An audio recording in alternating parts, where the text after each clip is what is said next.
Ayan. So, isa pong pribilehiyo na makapagturo ng salita ng Diyos ngayong Sunday School. Nabigla nga lang kasi kagabi, nung kami nagba-Bible study, biglang na-announce ni Pastor na hindi makapunta si Brother Dan. Ay, Brother Dan, kumusta po kayo? Magpalakas kayo. Eh, pagtuturuan, ako'y gusto kong mag-disappear.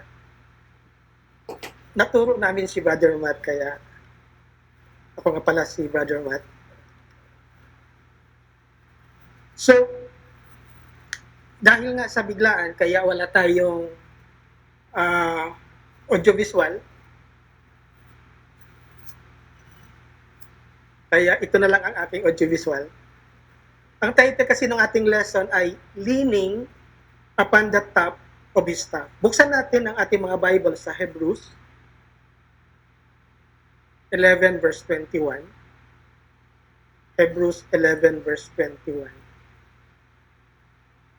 Basahin nyo sa inyong mga mata, sundan nyo ako, babasahin ko ng malakas. By faith, Jacob, when he was a dying, blessed both the sons of Joseph and worshiped leaning upon the top of his staff. So, manalangin tayo. Manamin sa langit, o Diyos na makapangyarihan, tulungan niyo po kami, bawat isa, na amin pong maintindihan ang iyo pong pagtuturo o mamula sa inyong salita. Gabayan niyo. At purihin kayo sa bilayang ito. Dalangin ko sa matamis na ngalan ni Jesus. Magtataka kayo, ang Hebrews 11, ito yung isa, or if not the most famous chapter sa buong Bible. At nakalagay dyan, by faith, Jacob.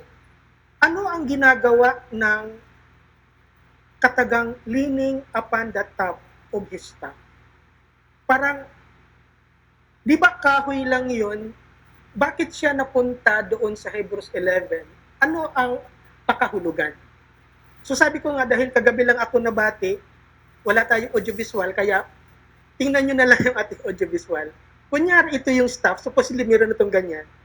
So, una, alamin natin kung ano ba ang saysay ng staff. At napunta siya sa Hebrews 11. Okay, isa sa gamit sa staff ay kung ikaw ay bulag, ikaw ay nakadepende doon sa nagagawa ng iyong tungkod. So makikita mo yung dependence mo doon sa staff. Pero hindi lang yan. Of course, sinasabi sa Bible, ilang beses nabanggit sa Bible yung staff, iba't ibang gamit, pero ililimitahan ko lang doon sa kailangan natin for Hebrews 11. Kung ako kunyari ay matanda, ako ay handicap, yung reliance ko doon sa aking tungkod ay gano'n na lang. Na ako ay sumasandal, at itong aking tungkod ay ang aking katatagan. Kasi gusto natin maintindihan, Panginoon, ano po ba ang iyong pakahulugan? Bakit yung mismong tungkod ay napunta sa Hebrews 11? So, una ay una, nakasandal, siya ang aking katatagan. Exodus 12:11, napaka-tingkad nung setting sa Exodus chapter 12. At ang Exodus ay isa sa pinaka-popular na verse sa Bible. Ito yung sila ay lilikas o lilisan ng Egypt. Ito yung flight. At ang sabi sa verse 11, and thus shall ye eat it, yung Passover, Lamb of the Passover. Kaya kilalang kilala yung Exodus 12. With your loins girded, nakahigpit. Kasi nga kayo ay tatakas, kayo ay lilisan. Buong 2.5 million na Israel. At ang iyong shoes ay nakatali, yung staff in your hand. So, napaka-momentous, napaka-epic nung araw na yon. At meron yung staff, yung tungkod, ay meron talaga siyang makikita natin mamaya kung ano ba ang pinikwento ng Diyos kung bakit umabot siya sa Hebrews 11. At makikita natin mamaya, ito ang ginamit ni Moses nung hinati niya ang dagat. Alright. In your hand, you shall eat it with in haste. It is the Lord's Passover. So,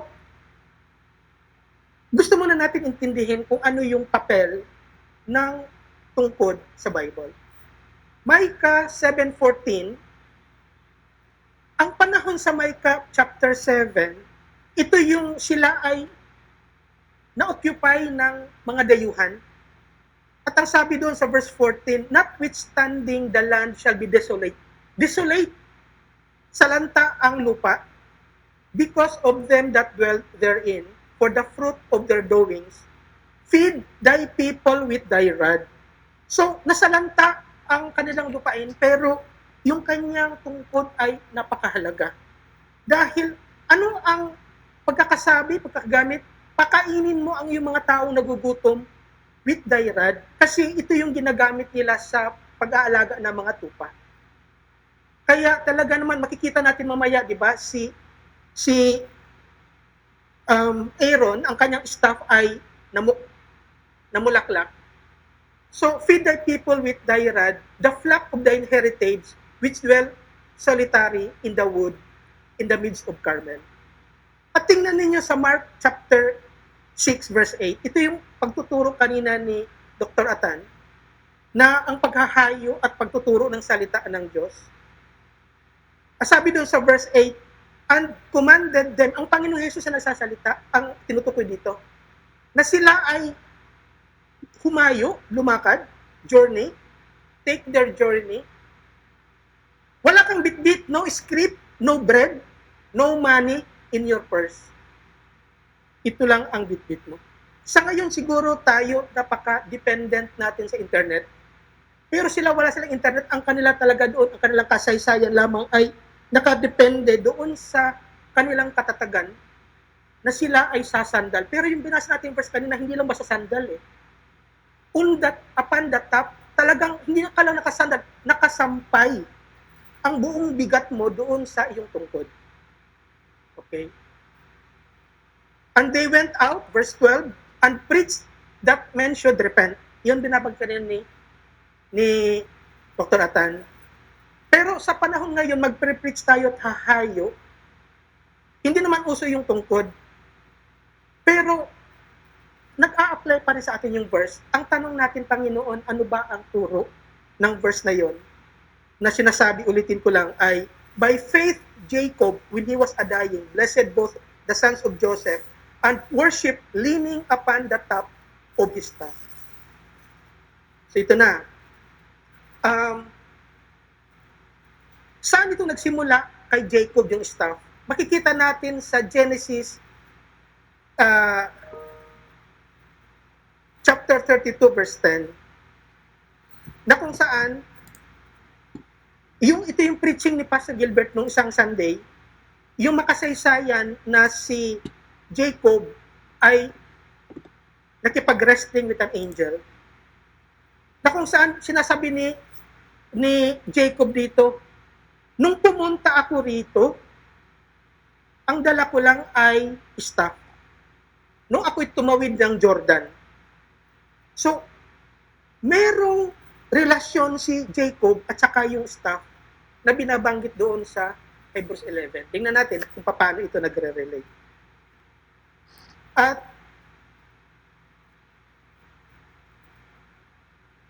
ano ba ang sabi nga na dyan ay, I am not worthy of the least of all the mercies. Ito yung verse na paborito ni Pastor Gilbert. And of all the truth which thou hast shewed unto thy servant, for with my staff, ako ay tumawid ng Jordan. So ito yung unang relasyon ko, Jacob, si staff. Nung ako'y tumata, ano ba ang kwento rito muna? Ay, alam niyo yung kwento ni Julius Caesar. Naririnig niyo yung sikat na kotseng Rubicon. Nanggaling yan doon sa River of Rubicon. River, the point of no return. Kasi, nung 49 BC, pinagbawalan ng Senado si Julius Caesar, lansagin mo na ang iyong kasundaluhan. Huwag na huwag kang tatawid sa River of Rubicon. Kasi teritoryo yan ni Pompey. Pero tumawid siya. Pagtawid niya sa River of Rubicon, alam niya na capital punishment yan. Hindi na siya pwedeng umatras pa. Kailangan na siyang sumulong. Pompey, either patayin mo ako o kailangan patayin kita. Dito nanggaling yung famous na phrase na the die is cast. The die is cast. Dito yung kinuha. Na wala na, talagang nailatag na yung die. Either I kill you or you kill me. Natawid ko na ang point ng walang balikan. At ganyan ang aming pinag-usapan sa Bible study doon sa Hebrews 12, na pag ikaw ay sumampa sa pananampalataya sa Diyos, hindi ka na pwedeng mag-waver pa. Ikaw ngayon ay nakatawid na at hindi ka na dapat mag-backslide pa. Okay. So, bakit, Kuya Sid, pinakwento mo ang kwento ni Julius Caesar, ano ang kinalaman niya sa Bible? Kasi ito yung yugto, ito yung setting, ito yung punto ng point of no return ni Jacob. Ano ang kwento rito sa Genesis 31, 51 to 52? Nag-usap sila ni Laban, and Laban said to Jacob, naglalagay tayo rito ng bato na tambak. O yan. Behold this heap and behold this pillar na nakakast between you and me. Ito ay patutuo. Let this pillar be a witness na hindi ako tatawid. Pero ikaw, Jacob, huwag kang tatawid din. That thou shalt not pass over this heap and this pillar unto me for harm. Verse 53, the God of Abraham and the God of Nahor, na ito yung kanilang usapan na pag umatras ka, Jacob, lisensyado akong patayin ka. So nandiyan ngayon si Jacob sa Penuel, bawal na siyang umatras doon sa kasunduan nila ni Laban. Kailangan lang siyang umabante. Narating ko yung point of no return. Okay? Kaya lang, ang problema rito, hindi siya pwedeng umatras. Ano naman ang naghihintay sa kanya? Si Esau with 400 men. Ano ang kwento kay Esau? Una, ang sabi doon sa, kasi dito siya nag-struggle. Sabi doon sa Genesis 32, siya ay nagpadala ng mga regalo. Genesis 32 verse 5, sa kanyang kapatid. And I have oxen, sabi niya, women servants, that I may find grace in thy sight. Ano ang tugon ng kanyang kapatid? And the messengers returned to Jacob, saying, we came to thy brother Esau, and he also cometh to meet thee. Sasalubungin ka ng kapatid mo with 400 men with him. Itong bihira. Ito ngayon, struggle. Hindi ako pwedeng umatras, papatayin ako ni Laban. Pag umabante naman ako, alam mo yung kwento nila, di ba? Na doon sa Genesis 27, verse 41, sabi ni, sumumpa ang kapatid si Esau. The days of mourning for my father are at hand, then I will slay my brother Jacob. 20 years na nakalilipas nung siya'y lumayas, si Jacob. Bumalik siya ngayon after 20 years. Pero, ang galit ng kapatid niya, papatayin pa rin siya. Habang nagpadala siya ng mga regalo, ang salubong sa kanya, 400 men. Ikaw yun, hindi ka kaya matakot? Ayan. Kaya, ang sabi ng salita ng Diyos dito, in fact, sabi sa verse 42 ng Genesis 27, and these words of her elder son were told to Rebekah, and she said to Jacob, her younger son, and said unto him, behold, thy brother Esau, as touching thee, doth comfort himself, purposing to kill thee. Ang nanay ni Jacob nagsabi, anak, yung kapatid mo, ang dami kong narinig, talagang papatayin ka talaga. So, kaya tama lang yung description sa verse 7 to 8. Then Jacob was greatly afraid and distressed. At dito na ngayon yung ating expression na OMG. Oh my God. Kasi yan din yung sinabi niya, verse 9. And Jacob said, oh God, this is the struggle. This is a point of no return. na talagang you are at your wit's end, na talagang makikita natin kung ano ang mettle mo. Okay? Sabi niya, "O God of my father Abraham, and God of my father Isaac, the Lord which said unto me, return unto thee." Lord, sinabi mo na bumalik ako dito. Alam ko naman napapatayin ako ng kapatid ko. 20 years, hindi siya nakalimot. Papatayin pa ako, 400 nakaabang sa akin. Sabi niya, pero Lord, sabi mo, return unto thy country, unto thy kindred, and I will deal with thee. Bahala ka sa akin, pero ito ako ngayon. Nandito ako, nasadlak sa aking point of no return. Alam nyo, maintindihan natin yung bakit siya afraid and great distress. Ako kasi nabibiyahe ako sa Samar from Manila. Pag ako lang mag-isa, I don't care kasi mahalaga yung oras. Maski hating gabi dumadaan ako doon sa NPA-infested area, okay lang. Kasi pag nahuli ako ng NPA, i-risk ko naman kasi kailangan nasa meeting ako sa Samar. Pag sinabi nila na kumanta ka, kakanta ako. Kung sinabi nila magsaing ka, magsasaing ako. Sinabi nila maglaba ka, magluluto ako. Pero kapag kakasama ko yung pamilya ko, ibang usapan na. Makita mo ang mga Israelita nung sila ay tatawid sa promised land, binabato na nila si Moses. Moses, yung mga aking ina ka, yung mga anak ko mapapahamak, mga higante yung nakita doon sa promised land, tatawid kami, tuwing ka kaya namin. Dito ibang usapan, ang sabi rito sa verse 10, I am not worthy of the least of all the mercies and of the truth which thou hast showed unto thy servant, for with my staff I passed over this Jordan, pero ngayon I am become two bands. Dalawa ang pamilya ko, si Rachel at saka si Leah. Pero mga inakay, ang babae, ingat. Lord, kung ako siguro kung patayin ako ng kapatid ko, palagay ko tatanggapin ko kasi nagkasala ako sa kapatid ko, pero ano ang gagawin ko rito? Oh my God, sabi niya. He is in this, sabi niya, verse 11, deliver me, iligtas mo ako, I pray thee, from the hand of my brother, from the hand of Esau, for I fear him, lest he will come and smite me, and the mother with the children, thou saidst, I will surely do thee good, and make thy seed as the sand, as the sea, which cannot be numbered for multitude. Lord, so makikita mo ngayon, this is a real struggle. Siguro mga kapatid, gusto kong sa likod ng inyong mga isipan ay, there are times that you come to these points of no return, na hindi ka pwedeng umatras. Pag umabante ka naman, grabe, ikaw ngayon ay maging struggle. As a matter of fact, there was a struggle here. Ito yung puntong nakipag-wrestling siya with an angel. Okay. Mamaya makikita natin yun. So, Genesis 32 verse 24, siya ay nag-iisa. Okay, nag-iisa siya. And Jacob was left alone and wrestled with a man. Di natin alam kung physical na wrestling yon, malamang physical kasi siya ay napilay. Pero beyond the physical wrestling ay ang wrestling ng puso.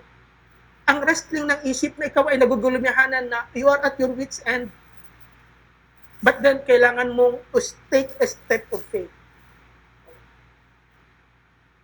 And when he saw that he prevailed not against him, yung anghel ay hinawakan yung kanyang hita at meron siyang kinalas doon. At siya ay paika-ika na ngayon si Jacob. Pero ano ang lesson sa atin dito? Lord, kailangan ko ng tulong mo. Ang sagot mo, pinilay mo pa ako. Na kung ginagamit ko yung staff, mas kailangan ko na yun mag-depend. Pero tingnan natin sa 1 Kings 17. Meron doon isang sanctified imagination, pero nasa verse yan. Merong isang babae na may asawa. At maganda yung kanilang taniman. At merong anak. Una, ang babae na to, namatay ang kanyang asawa. Lord, biyuda na ako. Hindi lang namatay siya ng asawa at siya nag-iisa mag-aalaga ng kanyang anak. Nagtagtuyot. Wala silang makain ngayon. Kaya ngayon, nananalangin siya ang tinatawag sa 1 Kings 17 na widow of Saripah. Lord, nag-iisa na akong biyuda. Tagtuyot, wala kaming makakain. Meron kami kakain ngayon, pero pag kinain namin, tapos na, mamamatay na kami. Lord, magpadala ka ng tulong na makakain. Alam mo, nagpadala ang Diyos? Ito yung divine comedy. Kasi nanghihingi siya ng makakain. Ang nagdala, dumating si Elijah, pakainin niyo. Lord, ang gusto ko pagkain, hindi yung palalamunin pa. Di ba? Yung divine comedy, pero makikita mo rito kung paano pinipurify yung puso mo at hinahanda ka. So, hindi ba nangyari sa atin ito na, Lord, kailangan ko ng tulong, ang papadala niya problema. Lord, 400 men ang sasalubong sa akin, ang sagot mo, mapilay ako. Di lalo ako magde-depend sa aking staff.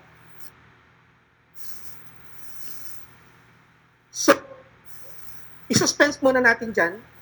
Pero sa verse 31 ng chapter 32, as he passed over Penuel, the sun rose upon him, Jacob, and he halted upon his thigh.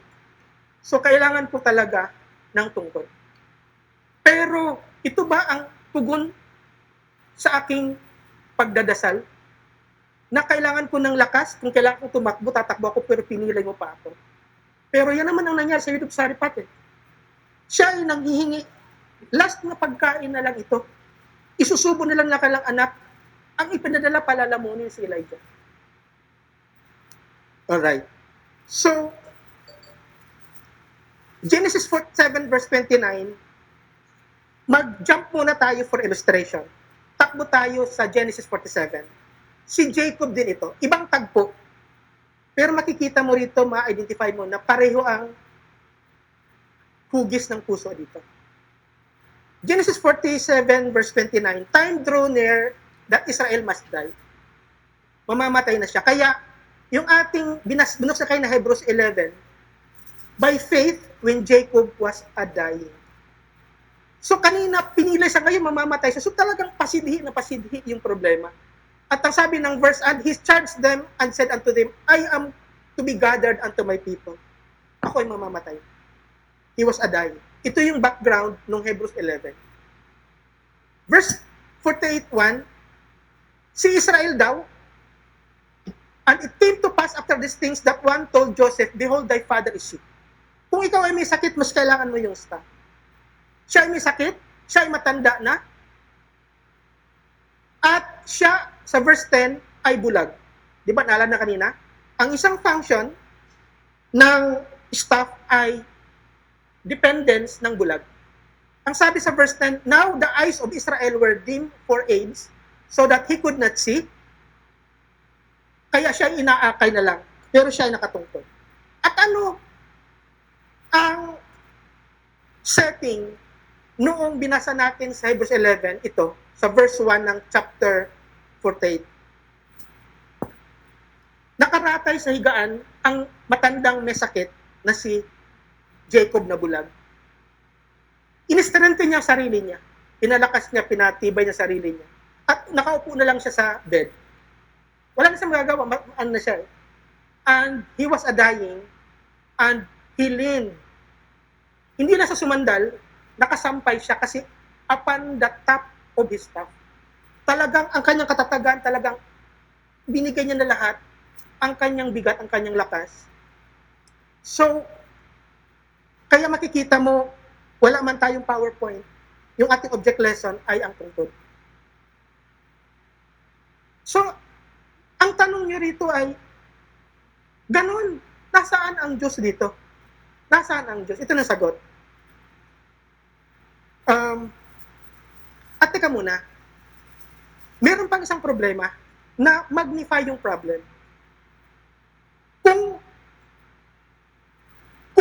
yung sa chapter 32, he was fearful and in great distress. At sabi niya, oh my God, mas nakakatakot ang itsura dito sa chapter 48. Na kung saan, kung sa chapter 32 ang nakasalalay ay ang aking dalawang pamilya, mama inakay, dito ang nakasalalay ay ang buhay ng 2.5 million na Israelita. Nung 15 years old si Jacob at natatandaan niya, nung mamatay si Abraham, nagkasama yung dalawa at hindi malayong naikwento ni Lolo Abraham kay Jacob yung nangyari doon sa Genesis 15 na sinasabi na nagpakita ang Diyos sa kanya sa panaginip. Verse 12 ng Genesis 15, lo and horror, nakakatakot, of great darkness fell upon him. Talaga nakakatakot ang tagpo na yon sa Genesis 15 verse 12. Kasi ang sasabihin ng Diyos kay Abraham ay talagang manginig ka na. Verse 13, and he said unto Abraham, know of a surety that thy seed shall be a stranger in a land that is not theirs, and shall serve them, and they shall afflict them 400 years. So ito na ngayon, kung akot ni Jacob nakaharap sa kay Esau with 400 men, ay kinatatakot niya yung kanyang dalawang pamilya. Dito ay ang buong Israel na sa kanyang paglisan, aalipinin sila for 400 years. In fact, minasakir yung mga bata na kabats ni Moses. Pero ano ngayon ang kagandahan makikita natin dito? Nasaan dito ang Diyos? Tingnan natin ulit. Yung widow of the Sarephath sa 1 Kings 17 verse 13, ang sabi ni Elijah sa kanya, fear not. Fear not. Meron kang katatagan. Doon ka sumandal. Depend upon the staff, verse 14 and 15, ang sabi niya, and then, verse 15, and she went and did. So, sinunod. Di ba sabi niya nung widow, ako ay biyuda, wala na akong taniman, tagutom, wala na akong makakain, magdala ka ng pagkain, nagpadala ng kakainin. Pero, that was the moment that one would lie sa katatagan ng staff. At she went and she, therefore, ang pagkain ng widow of the Sarephath ay hindi naubos. This is the point. By faith, we are to lean upon the top. Hindi lang nakasandal ng gano'n kung hindi nakasampay. We have to lean upon the top of his staff. And then, tingnan mo, si iika-ikang Jacob. Ano ang nangyari sa panahon na yon? Nung siya nakipag-wrestling with an angel? Verse 28, and he said, thy name shall be no more Jacob, but Israel. You are a new man. You are no longer Jacob, you are Israel. Ang iyong sasandalan ay hindi na yung kahoy. Ang sasabihin ko sa iyo ay ang salita nito, dito ka sumandal. Hindi lang sandal na parang katulong mo lang yung kahoy. Upon the top of his staff, sumampay ka, buong bigat mo, buong agam-agam mo, buong pag-worry mo, isampa mo na rito. Kaya siya ay, and then, for as a prince has thou power with God and with men, and has prevailed. Yung widow of the Sarephath, nung siya ay sumandal, sa sinabi ni Elijah, ay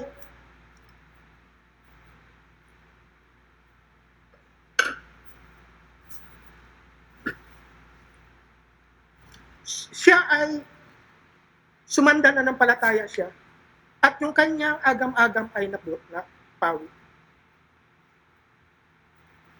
Nung pinilay si Jacob, sabi niya, ikaw kasi ay prinsipe at ikaw ay nagwagi. At alam natin ang kwento na hindi siya pinatay ni Esau ng kanyang 400.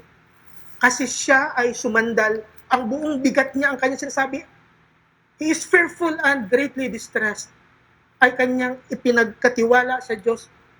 Ang Diyos ang aking katatagan. Even Moses ay ginamit niya ang kanyang tungkod sa paghahati ng Red Sea. So, kanina tinatanong natin, ang daming problema, nasaan ang Diyos dyan? Ang sinasabi niya ngayon, no, pagkatapos ng ika-ikan siya, mayroon siyang bagong tungkod at mayroong bagong kumpiyansa at siya'y matagumpay. dahil hindi na siya si Jacob, siya si Israel, ang kanyang tungkod mismo ay ang Diyos na kanyang sinasandalan ang kanyang pangako. So, nasagot na natin yung tanong, nasaan ang Diyos dyan? Pero ang tanong naman dito na pangalawa ay, nasaan ako dyan sa kwento na yan? Ikaw, ako, nasaan tayo sa kwento na yan? Matthew 26 verses 36 to 45. Meron kapareho kay Israel, he was also a dying. Sinabi ni Jesus, ako ay mamapapatayan. At ang sabi ng mga kataga, kayo ay umupo dito, ako ay magdadasal. Verse 39, O Father, my soul is exceeding sorrowful kasi mamamatay na si Jesus. Pero ito ngayon makikita natin. Kung ako ay nagbibiyahe sa Samar, pag mag-isa, wala akong problema. Ibang usapan pagkasama ko pamilya. Yan ang predicament ni Jacob. Dati I have my staff, but now I am two bands. That was chapter 32. Pero lundag ka sa chapter 47, I have 2.5 million. Na iaasa ko sa iyo, O Lord, itatawid mo. Pero si Jesus ngayon, I have billions ang buong sangkatauhan. Na, O Father, kung paano nag-struggle si Jacob with an angel, si Jesus na nag-struggle, siya ay pinawisan ng dugo. My soul is exceeding sorrowful, verse 38, even unto death, tarry ye here and watch with me. Verse 39, O Father, if it is kung maaari lamang, Ama, if it be possible, let this cup pass from me, nevertheless, not my as I will, but as thou will. Nevertheless, Ama, alang-alang sa bilyon na sangkatauhan, na pupunta sa impyerno, binabanggit ni Brother Atan, Pastor Atan kanina, Dr. Atan, ay sasandal ako sa iyong pangako, John 17, na ako'y iniibig mo. At i-glorify mo ako kagaya ng paano kita niluwalhati. Bilyon o sangkatauhan nakasalalay sa akin. Sabi ni Jacob, chapter 32, I have two bands. Chapter 47, I have 2.5 million na bansang Israel na nakasalalay, itatawid. Pero si Jesus dito nag-struggle siya at siya ay nagpinapawisan ng dugo. What could you not... So, 3 beses niya hiningi yun. Pangalawa, inulit niya, Oh my Father, if this cup may not pass away from me except I drink it, thy will be done. Ako ay sasampa ang aking buong bigat upon the top of my staff. Ang iyong salita, kasi ako ay ito aking itinuturo ang pananampalataya. This is a point of no return. Iiwan ko ang bilyon na tao, chapter 17 ng John. Susunga ko sa kamatayan 3 days. Kaya ito ako ngayon, may agam-agam. Ako ay pinagpapawisan ng dugo, pero ako ay sasampa. Hindi lang sasandal, sasampay. At yan din ang kwento ng Mark 14, verse 32 to 41. Abba, Father, all things are possible unto me. Take away this cup from me, nevertheless, not I will, but thy will be done. Ganun din sa Luke. At nasaan tayo doon? Nasaan tayo doon? Tayo ang concern, ang laban ng puso ni Jesus. John chapter 17. At ang ating panghuling verse ay ito. Psalm 23 verse 4. Yea, though I walk through the valley of the shadow of death, I will fear no evil. For thou art with me, thy rod and thy staff, they comfort me. Siguro mayroon tayong mga kapatid na dahil sa sakit, sa coronavirus ng trabaho, nagkasakit, may pamilyang may problema. Ito na yung point na we worship God and lean upon the top of His staff. Thy rod and thy staff, they comfort me. Verse 5, Thou preparest a table before me in the presence of mine enemies. Thou anointest my head with oil, my cup runneth over. Surely goodness and mercy shall follow me all the days of my life, and I will dwell in the house of the Lord forever. Widow of the Sariphat, Lord, magpadala ka ng pagkain, mamamatay na kami sa gutom, ang pinadala ay palalamunin. Pero siya sumunod. Siya ay nag-rely sa katatagan ng salita ni Elijah na tao ng Diyos. And siya ay nanatiling marami ang pagkain. Surely goodness and mercy shall follow me all the days of my life, and I will dwell in the house of the Lord forever. Genesis 32. Meron akong 2 pamilya. 400 papatayin ako. 20 years na nagtimtim ng galit sa akin si Esau. Kaya ako lumayas kasi sinabi ni Esau na papatayin niya ako. Ang nanay ko mismo nagsabi na papatayin ako. Hindi man lang nakakalimutan. Nagpadala ko ng regalo, sinalubos sa akin 400 men. Kaya, oh my God, sabi niya. At saka nakipag-wrestling with an angel. Pero sabi sa kanya ng angel, hindi ka na si Jacob. Ikaw si Israel. Bagong karakter. Hindi ka na magre-rely sa tungkod mo na kahoy. Kung hindi sa salita ng Diyos. Hindi ka lang sasandal, sasampa. Kasi upon the top of his top. Ngayon, siyempre, bakit nabanggit doon sa Hebrews 11 si yung 2 anak ni Joseph? Kasi sila ay banyaga. Sila ngayon ay enter into the fold ng Israel. Sabi ni Jacob sa kay Joseph, ito ay akin. Ang 2 anak mo ay akin. Sila ay sasama kasi later on, bless niya ang buong Israel bago siya mamatay. Pero it was not weakness. He was a dying, but it was victory. Dahil iniwan niya na sa Diyos, Lord, 2.5 million yan, dadaan niya sa 400 years na affliction. Papatayin ang mga kapatid, ang mga kabats ni Moses. Pero itatawid mo sila, kaya ako ay hindi talunan. I am Israel. A prince who has struggled with God and with men and has prevailed. Biyuda, ako'y nagtiwala. Pero hindi ako nauubusan ng pagkain. Si Jesus, nagtiwala sa pag-ibig ng Ama.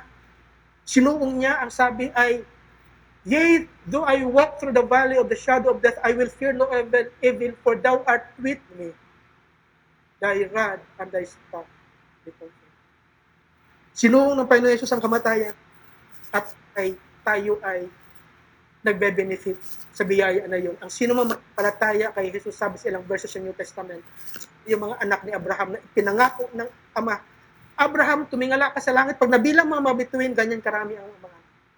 Pumunta ka sa dalampasigan, pag nabilang mo ang mga butil ng dalampasigan, baybayin ganyan karami ang. At ang sino man na nampalataya kay Jesus, sila ay anak ni Abraham at natupad. Dahil hindi tayo nag-waver at the point of no return. Ang aking katatagan ay ang salita ng Diyos. Thy rod and thy staff. Sana ay isang maging comfort ito doon sa mga naging problema ng nasalanta ng sa coronavirus. Pero nandoon ang Diyos. At nandyan tayo sa kwento. Psalm 23 verse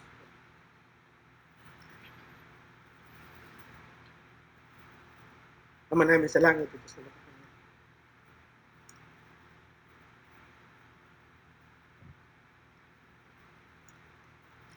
Paghayo ulo na sinabi ni Jacob sa verse 11, verse 21. When he was a dying, Lord, so many times we are dying unto ourselves. But we are not hopeless. Because, sabi o Lord sa Psalm 23 verse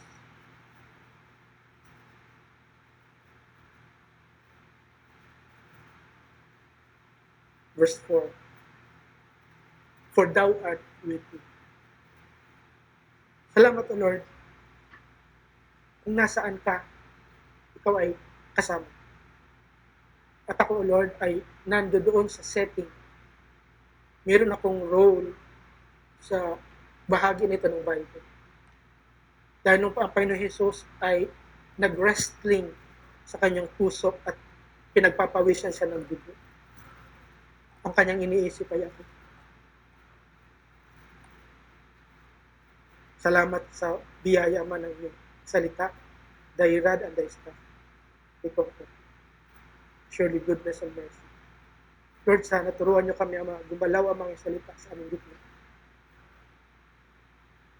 Bigyan niyo kami, O Lord, ng katatagan kagaya ng sinabi ng Panginoong Jesus kay Peter, Peter, Satan has wanted to sift thee, but I prayed for you that thy faith.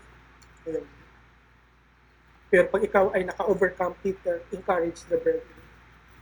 My passage encourage all of us, lalo na yung mga merong pangangailangan.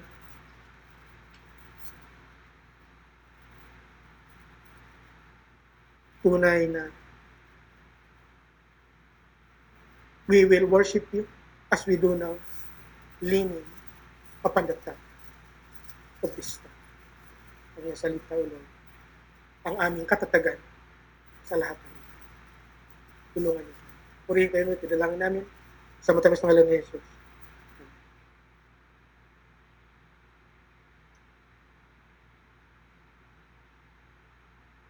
There's a call comes ringing o'er the restless waves. Send the light, send the light, send the light, send the light. There are souls to rescue, there are souls to save. Send the light, send the light, send the light, send the light. We will spread the everlasting light with the wind, heart in hand, giving God the glory evermore. We will follow His God, follow His command. Send the light, the blessed gospel light, let it shine, from shore to shore, Send the light, and let its rays that beams like the world, forevermore. We have heard the Macedonian call today. Send the light, send the light, send the light, send the light. And the golden offering at the cross we lay. Send the light, send the light, send the light, send the light. We will spread the everlasting light with the wind, heart in hand, giving God glory evermore. We will follow His God, follow His command. Send the light, the blessed gospel light, let it shine, from shore to shore, Send the light, and let its rays that beams like the world, forevermore. Let us pray that grace may everywhere abound. Send the light, send the light, send the light, send the light, and the Christ-like Spirit everywhere be found. Send the light, send the light, send the light, send the light. We will spread the everlasting light with the wind, heart in hand, giving God the glory evermore. We will follow His God, follow His command. Send the light, the blessed gospel light, let it shine, from shore to shore, Send the light, and let its rays that beams like the world, forevermore. Let us not grow weary in the work of love. Send the light, send the light, send the light, send the light. Let us gather jewels for a crown above. Send the light, send the light, send the light, send the light. We will spread the everlasting light with the wind, heart in hand, giving God glory evermore. We will follow His command. Send the light, the blessed gospel light, let it shine, from shore to shore, Send the light,